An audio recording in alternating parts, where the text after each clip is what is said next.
Correto, esse aqui é um evento que nós estamos organizando junto, em colaboração com One Healthy You e DVG e outra organização. Está arriba é Dia Internacional de Saúde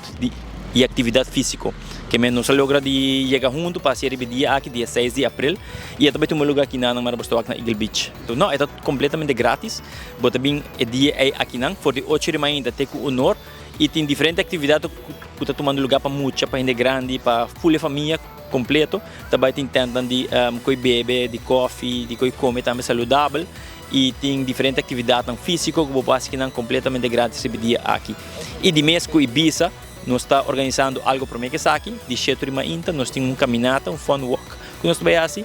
e está de 1 km até 5 km, que me vou quis. Com a distância botar assim, ou botar cana 1 km, corre 1, ou 2, ou 3, ou 4, até 5, está para boa disposição para quis. Então agora é que a intenção de nós que poder involucrar toda a gente, toda a família e também adulto maior. E mesmo está basic de wax nos para mais gente adulto maior bem atividade aqui, para nos estimular também a atividade física dentro do grupo aí também.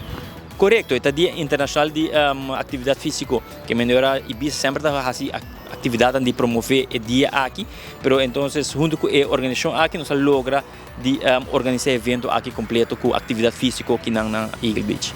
Qualquer informação de atividade aqui você subir no Facebook de Ibiza, que dá informação de atividade, dia, horário e quem está presente, ou também você subir o website de One Healthy You, onde você vai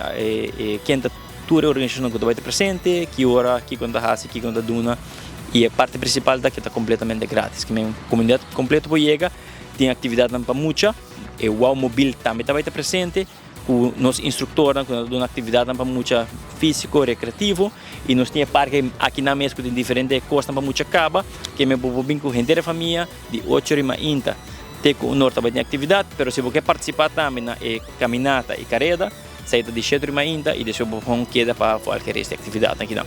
Nós estamos no parque na Eagle Beach, onde a atividade está em um lugar na banda de Costa Linda. Bandeira tonda, no parque onde turma está bem hunga, Maribia.